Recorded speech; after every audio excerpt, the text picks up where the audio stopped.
Fire!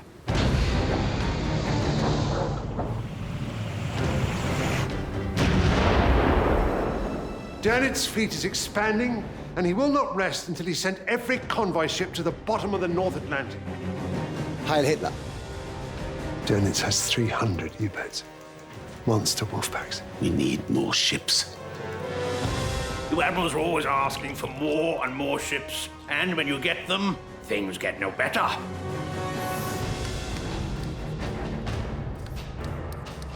This is war, not a bloody board game. We have designed these tactics as tools which will save you time when you're at sea. Seconds that can save lives. I want this convoy wiped out, God. Destroyed. What if? What if we don't prevail out there?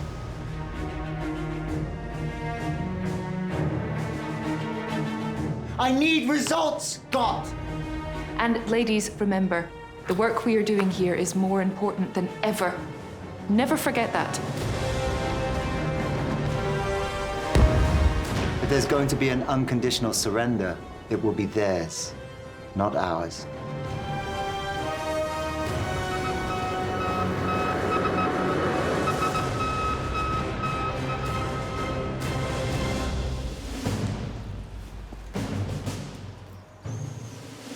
Admiral Karl Dönitz, head of the U-boat fleet and rising star of the Nazi Party, has been summoned by Hitler.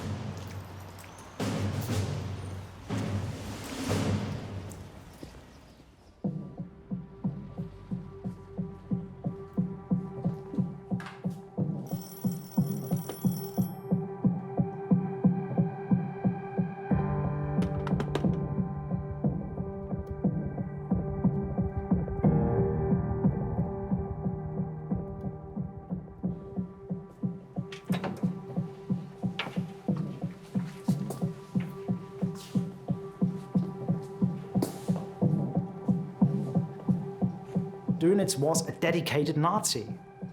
He was with the Nazi cause. He believed in the Führer. He loved the Führer. He admired the Führer. He said the Führer is a genius. Heil Hitler.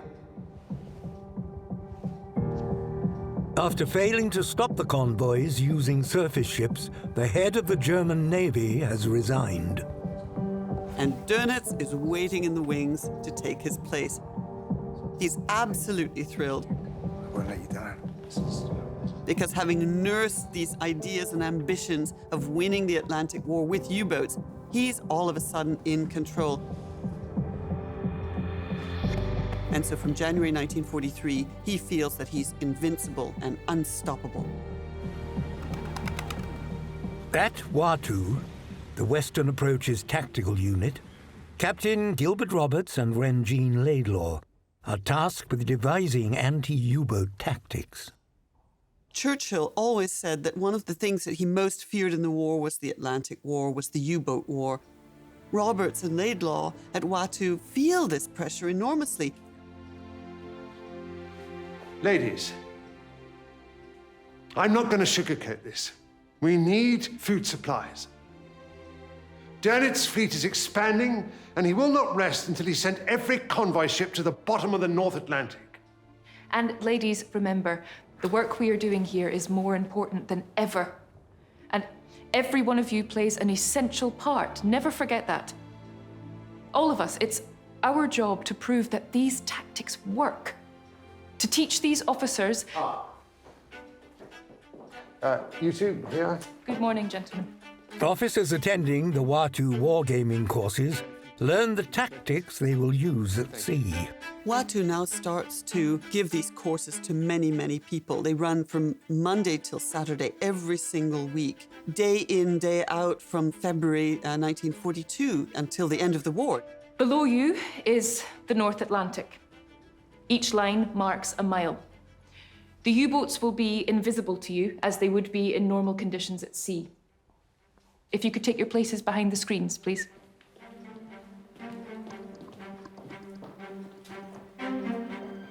You have 2 minutes for your first move. Be decisive. Communicate effectively. Go. Wargaming has been used for centuries to test how armies might operate in a future war. It is the only way to explore how an enemy might think without actually fighting a battle with them. New German reactions were explored.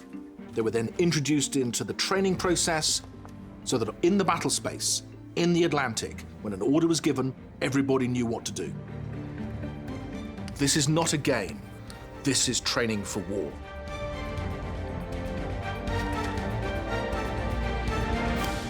Time. What scarce food supplies do get past the U-boats in the North Atlantic are spread thinly around the British Isles and Soviet territories. Good morning. Morning, sir. Rationing hit Britain incredibly hard. In 1943, you're allowed 4 ounces of bacon a week, 2 ounces of butter. This is a very small allowance. 1 egg, 1 fresh egg a week. 1 sausage, 1 slice of toast. 1 egg, 1 slice of toast. Together, they make quite a decent breakfast. And we're the lucky ones. True. True.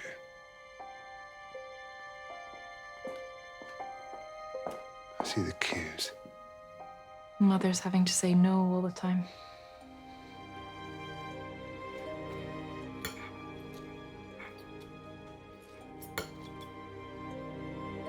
Are you not going to eat that, Gilbert? I don't seem to want to. Gilbert Roberts was cast out of the Navy because he had TB, and his health has been an issue for him all through the war, to the point where by the time 1943, his weight was down to 8 stone. And on a man, that is dangerously underweight. But you have to eat. I know I should. Just can't find my appetite.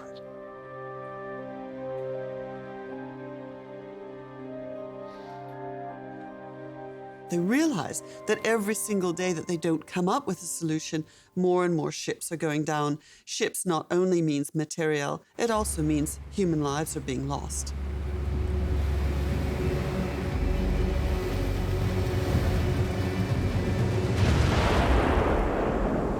One of the victories by Dönitz's U-boat wolfpacks comes in March of 1943. In mid-Atlantic, there were nearly 100 Allied surface transports, what the U-boats might have called a target-rich environment. And Dönitz vectored several wolfpacks in their direction, and they had something of a field day.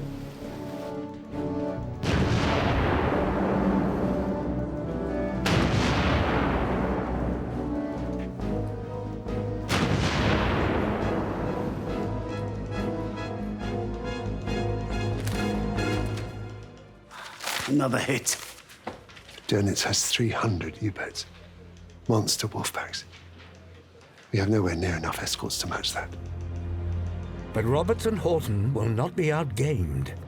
The Wrens are set the task of wargaming the battle in real time.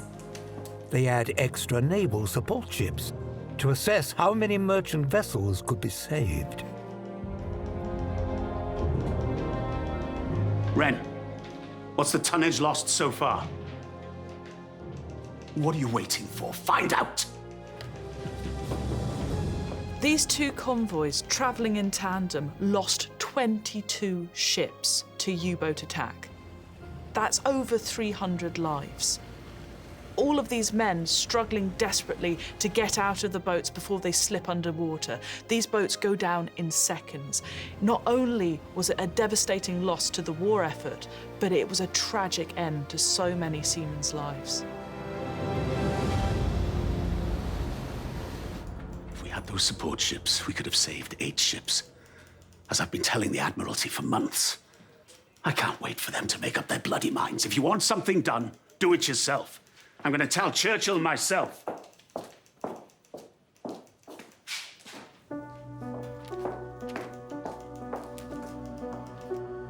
There are times when I wonder, is this how it's going to be for us? Losses, defeats, Don't think like that. Give it time. We'll show them. We will. But there must be times when you think, what if? What if we don't prevail out there? Of course. Everyone thinks about that from time to time, but we have to fight those thoughts. Believe me, I do. The dark nights of the soul and all that. Blood, toil, and sweat, as Churchill said. And he also said, we must never surrender.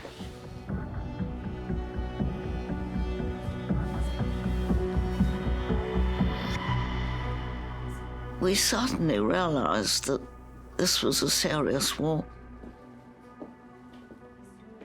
And then Churchill was doing these inspiring broadcasts, so we had considerable confidence in how we were going to cope with it. We would fight them on the beaches and fight them on the landing grounds and never surrender. And that's the sort of way we felt, really.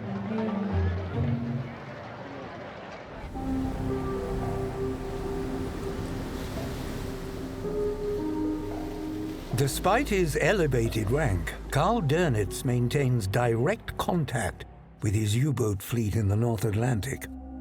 He's now the Grand Admiral Dönitz, but first and foremost, he's a submariner. How do you win the war at sea?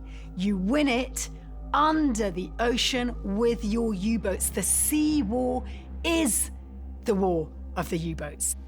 It is a massive problem for Western approachers.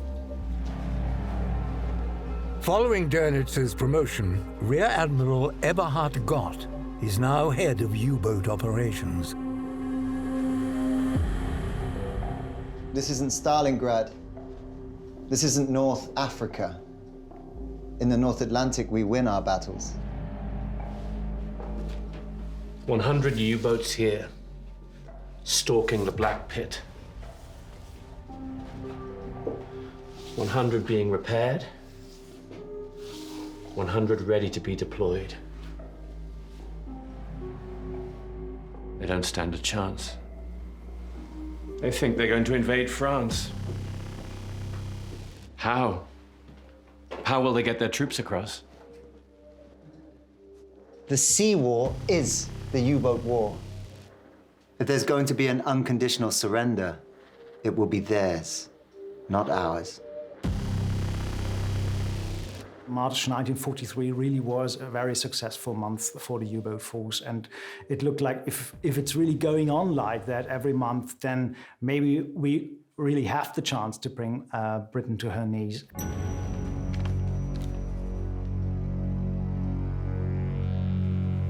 Following the loss of over 300 lives in the March battles, Admiral Horton is determined to increase his fleet. Horton? Prime Minister. Drink?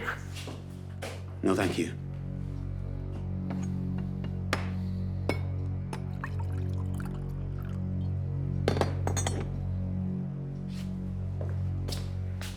Prime Minister, we wargamed a scenario with 2 convoys in March.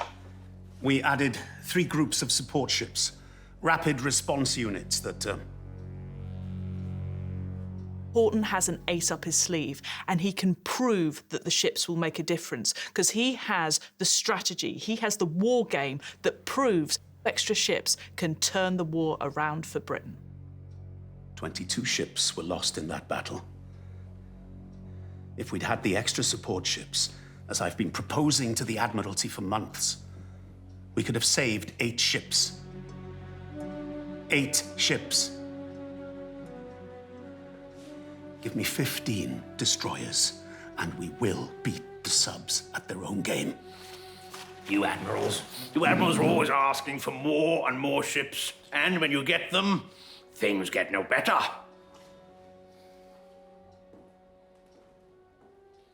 But the war game does convince Churchill. By the end of the month, Horton is granted his extra 15 warships, which he forms into 5 rapid response units. Amongst them is the destroyer HMS Oribe. In April 1943, it arrives in Belfast for repairs. A young Wren is watching from the plotting room in Belfast Castle that day. HMS Oribe came in one day because she'd been so damaged during the storm.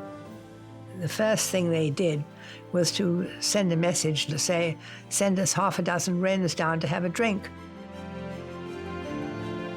So half a dozen of us went down to the Oribe to have a drink. And that's how it all began. The 22-year-old Christian is about to meet someone who will change her life forever and involve her in one of the most ferocious battles of the North Atlantic.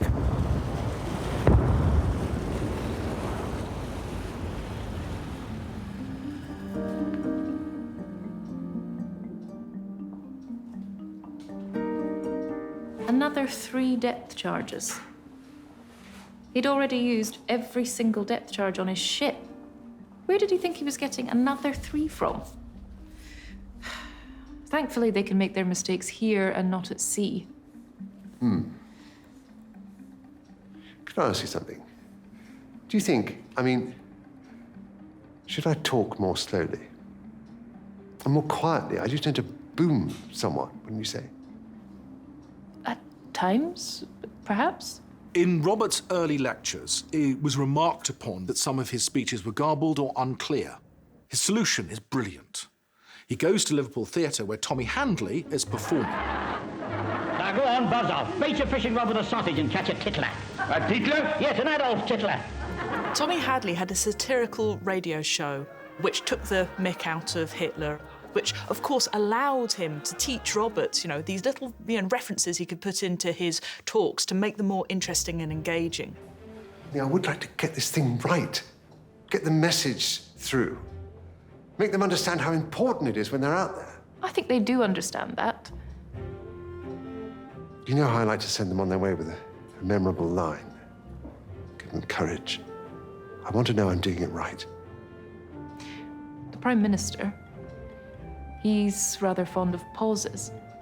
Yes? Very well. Would you mind listening? Of course.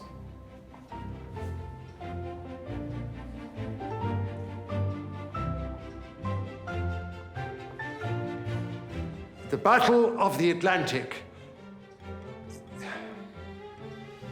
The battle for the Atlantic.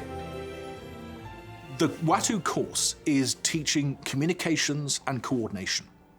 What it's doing is enabling the escorts to work together more efficiently, to communicate more clearly, and to trust each other better.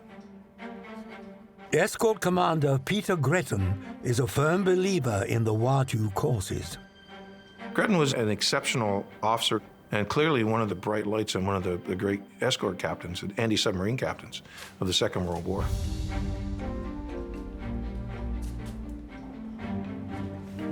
If you had used half raspberry rather than raspberry, this would not have happened. Have I made myself clear? Half raspberry. Aye, aye, sir. An error made in a war game Good. Can often give you greater insight than complete success. If everything runs smoothly and everything works, what have you learned? We have designed these tactics as tools which will save you time when you're at sea. Time that is crucial. Seconds that can save lives.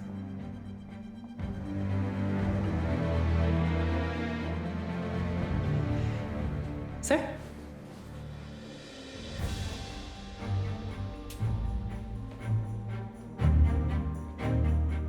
The Battle of the Atlantic is unlike any other. It is the war of the little ships and the lonely aircraft. Long, patient, and unpublicized. Against our two great enemies. The U-boat and the cruel sea. Good luck. And Godspeed. One of the most important convoy battles of the entire Battle of the Atlantic, and for that matter of the entire war, was ONS5.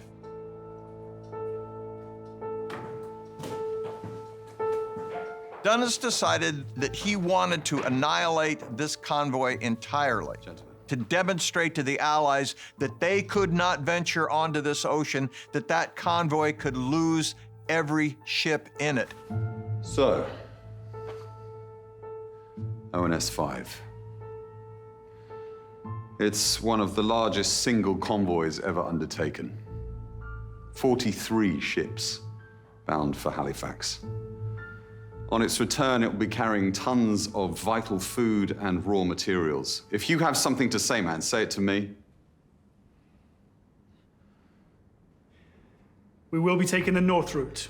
Northwest to 61 degrees 45 north, 29:11 west, east of Iviktut here, and then southwest along the Great Banks of Newfoundland. I know. Ice. It's a risk, yes. Pack ice more so than bergs. It can slow us down, damage ships. But what would you rather have? Ice or more time in the Black Pit? The Atlantic air gap, known as the Black Pit, is so far from any air bases that convoys traveling through it have no air support. As you know, we're on our own here. This is where the wolfpacks prowl. They'll shadow us, they'll attack at night. That's their MO. There is some good news. A number of long-range aircraft have been allocated to the convoys, but the weather is bad out there. Not even the VLRs can fly in those winds. If they could, there's a very small area here. Even they can't reach. We must have our wits about us. The WATU tactics, raspberry, half raspberry, artichoke, all of them. Drill them in, know them like the back of your hand, because out there, we will need them. So, observant. What's the formation? He was a pretty hard driver. He could be quite clipped and quite sharp, even dealing with a young graduate student asking him questions. Why don't you know this? It should be second nature by now. Sharpen up, man!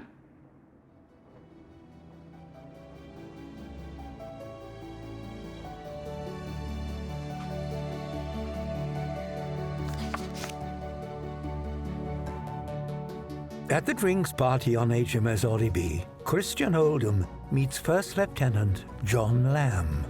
One of the things that I liked about him was his sense of humour, as we find a lot of things funny, which a lot of people don't find funny. John and I got engaged after 10 days, and of course we were only visiting each other part of the day. It wasn't like 10 days in a hotel or something. It was just enough for us to realise that we liked each other enough. The feelings of the newly engaged couple are about to be tested to their very limit. On April the 22nd, off the coast of Scotland, ONS5 assembles. 43 merchant vessels and 7 escorts. In formation, it covers over 8.5 miles. With annihilation as their goal, Dönitz and Gott reconfigure their wolfpacks. Dönitz laid out the North Atlantic into a series of squares so that he could indicate to the U-boats in the Atlantic which grid was likely to be target-rich. I think we move Miser. Miser has 30 Correct. boats. We'll reconfigure Miser. It's obvious. We take 16 boats from here and we'll form a new patrol line north-south between latitudes 61 degrees 50 and 57 degrees north, 400 miles east of Greenland. We'll call it Group Star, and they'll assemble at 0900 hours tomorrow morning. I want this convoy wiped out, God. Destroyed.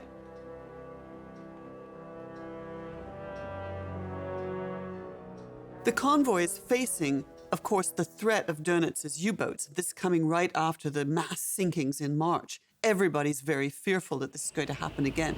But then the weather turns against them as well, and gale force winds start to hit the ships. The day after Christian gets engaged to John Lamb, HMS Oribe sails out into the North Atlantic on a secret mission. The next morning, after we'd seen the ship sail down the estuary, to imagine his going out into this dreadful storm. The ships were in great danger all the time. It was rarely the morning after he'd left when I realized a feeling of real fear of what you might lose, which was so dreadful to think of. As ONS5 also heads into the storm, there is another serious setback. The news from submarine tracking is bad.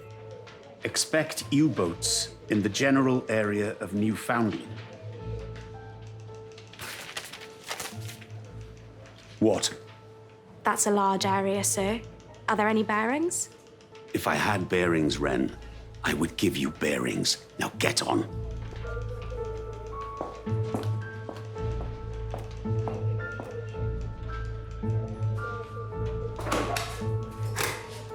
Code breakers at Bletchley Park are unable to decipher the Enigma-coded messages from the U-boats. What's going on? Why does this keep happening? If Horton knows where the U-boats are, he can get in contact with the escort commander of ONS5 and they can avoid the threat. I've got a convoy about to enter the Black Pit. No air cover, no... What? Well, as soon as you know, I need to know. But in April 1943, he doesn't have the intel. He has no idea where the U-boats are. And that means that the convoy is heading into the unknown.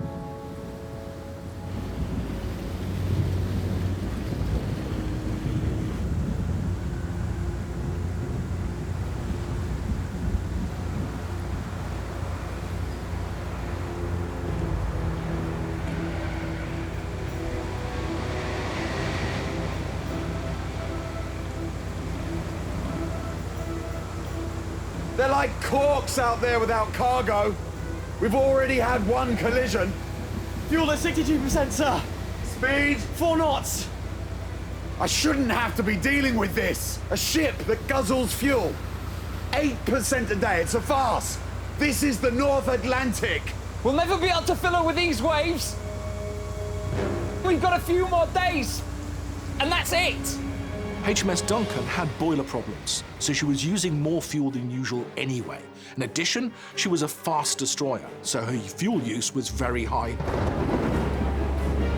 As Gretton heads towards the Black Pit, the largest wolfpack of the Second World War begins to assemble.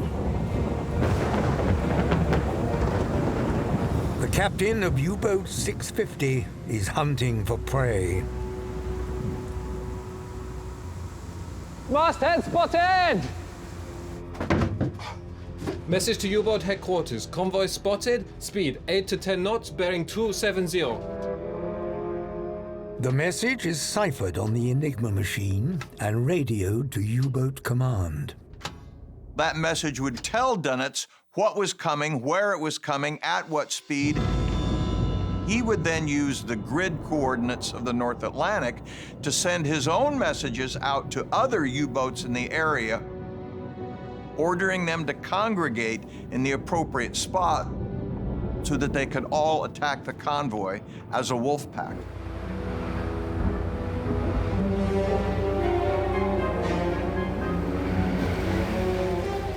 Spotting a U-boat conning tower, Gretton calls on his WATU training.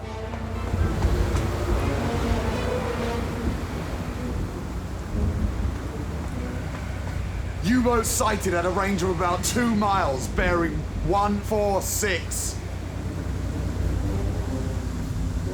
Expect U-boat contact at any time. Observant, observant, observant. Also known as the square search. The escort ships conduct a 2-mile sweep in a square shape around the last known U-boat location. If the U-boat tries to escape the square, Aztec will detect it, and the U-boat can be depth charged. Convoy, full speed ahead. Duncan and Tay, observant.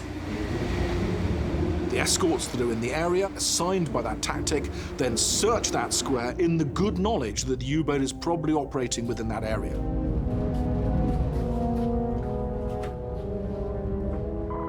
In order to identify where it is, you need to flush them out with your sonar, your ASDIC. This is the sound wave that's going to ping off the shell of the U-boat, the dreaded sound that no U-boat captain wants to hear.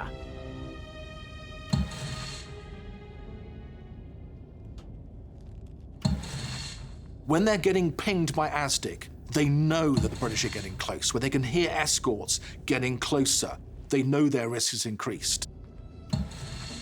Dive! This causes them to go deep, go deeper, to evade the convoy.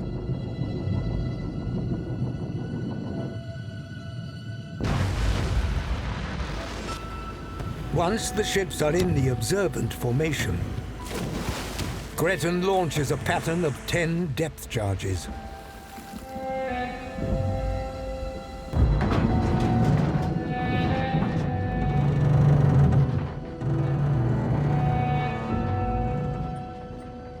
The convoy doesn't hit any U-boats that day, but a potentially lethal attack is successfully deterred. If you're a U-boat commander, you definitely want to avoid getting trapped by one of these tactics. As a result, most of the tactics used by WATU, even if they don't sink a U-boat, will dissuade it from attacking. And this was the basic rule in anti-U-boat warfare. It's not necessary to actually sink a U-boat. Take away the chance of success and bring your ship and cargo home. That's what it's all about. Even though Dönitz was head of the Kriegsmarine now, when there was an important operation going on, then he tried to do as much as possible himself. 16 boats were supposed to be in position by 0900 hours. Where are they? Yes, sir. Yes, sir. Yes, sir. 16 boats, sir. Where are they? They can't move. The wind. Don't whimper to me about bad weather and strong winds like some little French girl. Do you want to tell that to the Führer? This is war. Not a bloody board game. Do your job!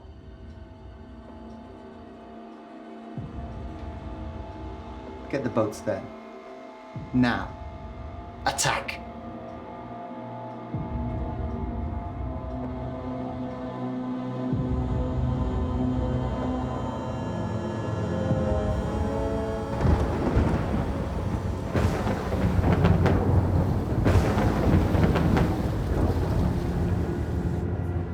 Although there is still no intelligence from Bletchley Park, the onboard technology on HMS Duncan picks up enemy radio frequencies.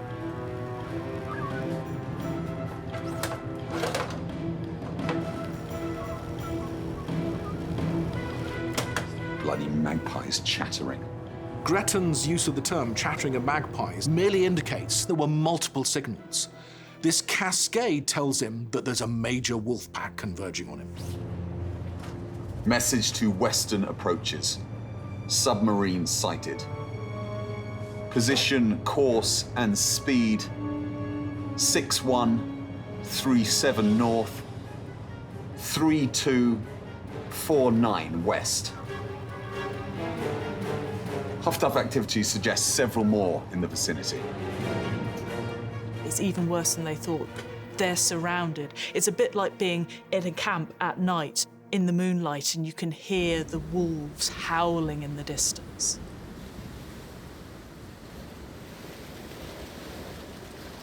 Gretton immediately messages Western approaches and tells them to send help. And this is the beautiful thing. Horton, because he's already asked Churchill for his support groups, is able to send some extra destroyers to help the convoy. Wren! Message to Orreby. Detach to support ONS5. Position, course and speed, 2120 hours, 61 degrees, 37 north, 32 degrees, 49 west. Proceed at 20 knots, weather permitting.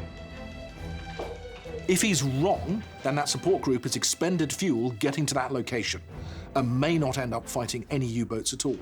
If he's correct, they can make a decisive difference to the battle. It's a vital decision that Horton's making.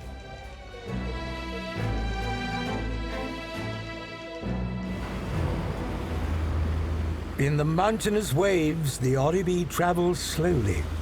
It will be nearly 2 days before it reaches the convoy.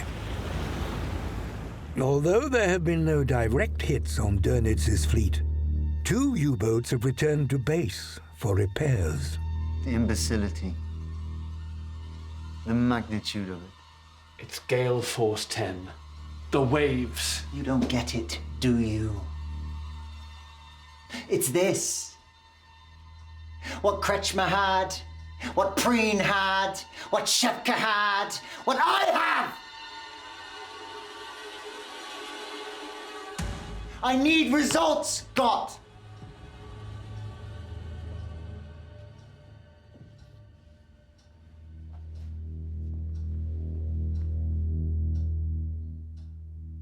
Not tomorrow, when the sun shines.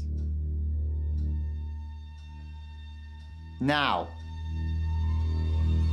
The dark side of Dönitz's discipline was that he demanded a lot from his U-boat crews, from the commanders, and he put a lot of pressure, especially when they were not successful.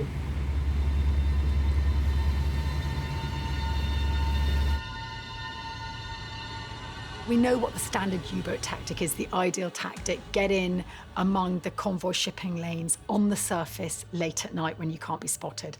But the game has changed. We know we've got the hard weaponry of technology. We've got the soft, incredibly ingenious tactics of WATU. The U-boats are up against it and they are being pushed. The pressure on them is like never before. Angle 30 degrees. Range 2000. Torpedo depth 5. They go in between the convoy rows. Open bow caps. Into the 4th row. Tube 1 and 2 ready. And they attack point blank.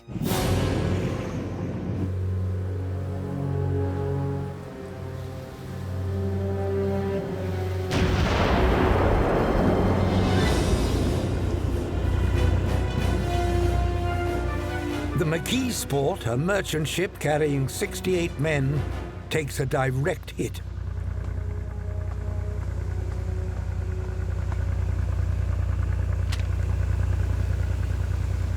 Convoy, full speed ahead. Be on the lookout for survivors. Artichoke. Artichoke.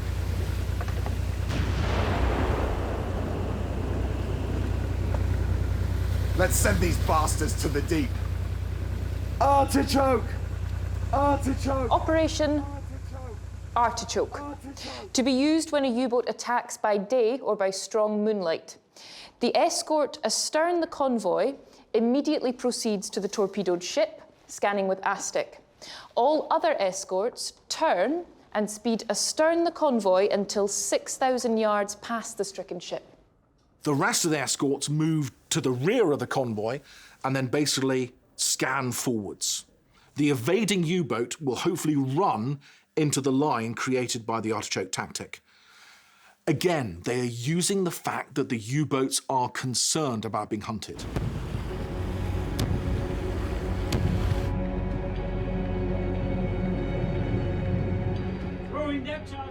Once the escort ships are in the Artichoke formation, another pattern of depth charges is dropped.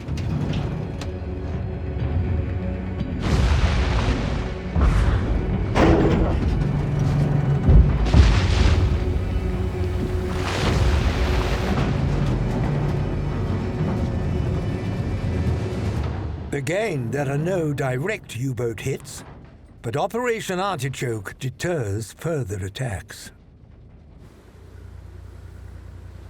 The Mickey Sport, there's 68 crew members on board, and it becomes obvious that the ship's just not going to make it. So the order is given for them to abandon ship, to leave the vessel to its fate. Convoy, full steam ahead. Northern Gem. Be on the lookout for survivors.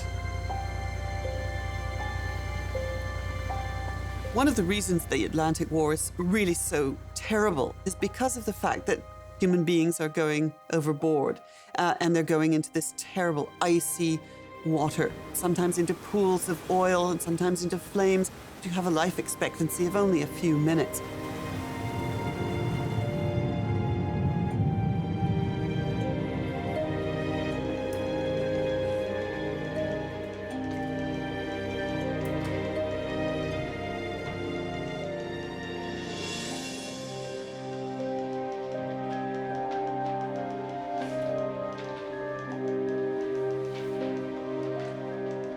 Survivors? Whole crew. 68 men rescued by Northern Gem. Good. Good. A few years ago, we'd have lost them all. What Roberts' Wargames identify is that deploying a ship that should be escorting the convoy to rescue men in the water, and sometimes women and children, risks the defense of the convoy itself. As a result, in 1942, designated rescue ships are added to the larger convoys. It means the escort can concentrate on the job in hand, protecting the convoy and hunting the U-boats.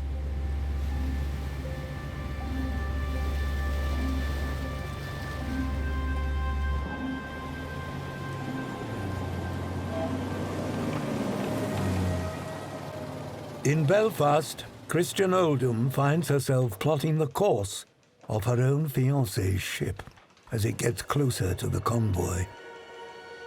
Well, I really felt rather despairing and anxious and worrying, naturally, because it was just an extraordinary experience to become engaged to somebody and there to find that the whole thing was endangered.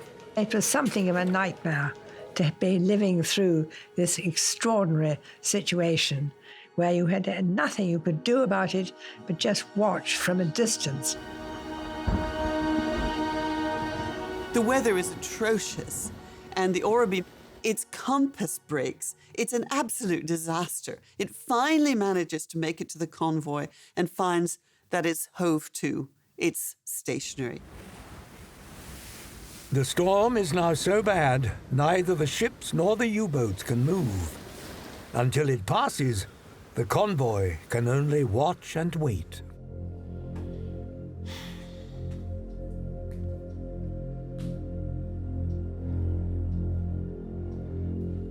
Do you ever lose faith, Jean? I mean, in what we're doing here. I can't afford to lose faith. How can I teach what I don't believe? This year has been catastrophic. There's lots of people in this place that would close us down just like that. There are no guarantees. We've never claimed that. We can drill them all we like. We can talk, set the stopwatch. But we can't recreate the ocean, the wind, the waves. The terror. We will prevail. I know we will. Yes, yes, of course. The relationship between Roberts and Laidlaw seems to be one of very, very close cooperation, a mutual trust, mutual respect. And this is something that's really quite unusual for the age, for the era. I have every faith. I suppose that's all we have now, faith. No, we have this. What we teach them. We do.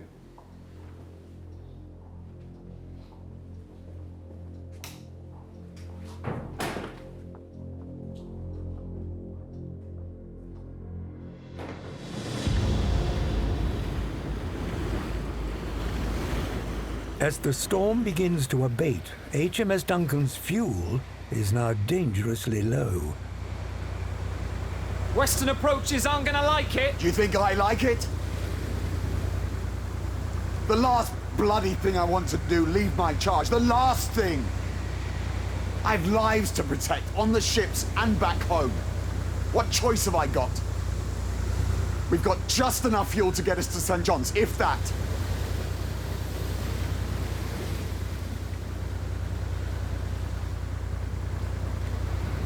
Or we stay, we're towed.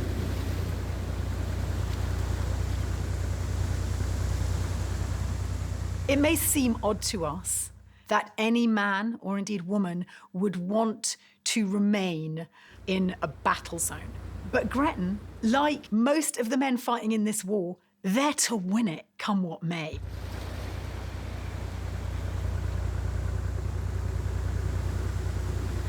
Duncan, to detach.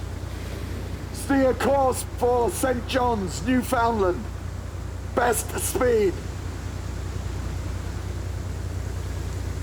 Forced to depart, Commander Gretton knows he is leaving the convoy at the worst possible time. In the military, if you are not able to take part in a battle that you yourself have influenced, it can be incredibly emotional. It must have been heartbreaking.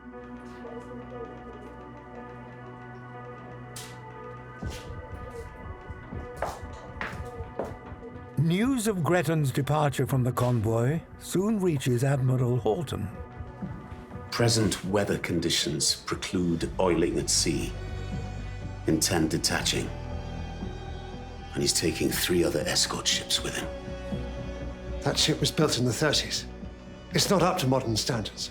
Our commanders weren't trained to leave their charge, especially not a commander like Gretton. With respect, sir, I don't believe he had a choice. We all have to live with our decisions, Roberts.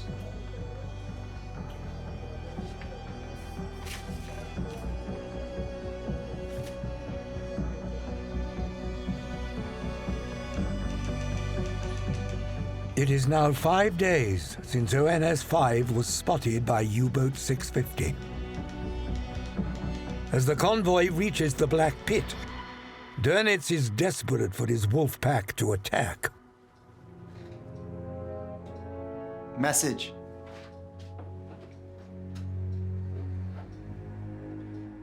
Utilize all means to listen. Report every clue immediately. Every chance must be taken. Something can and must be achieved with 31 U-boats. End. He's got his teeth into ONS5, and by the time he's done ordering up U-boats to attack it, there's around 40, 41, 4 times larger than the escort. I mean, it's an overwhelming number of U-boats.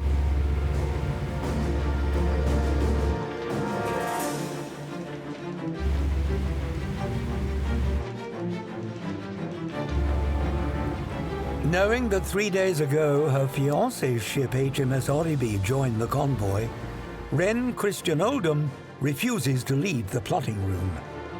Naturally, I needed to stay there. There was no way that I could leave the plot until the battle was decided. It was a nightmare to feel so helpless, waiting for news which didn't ever come.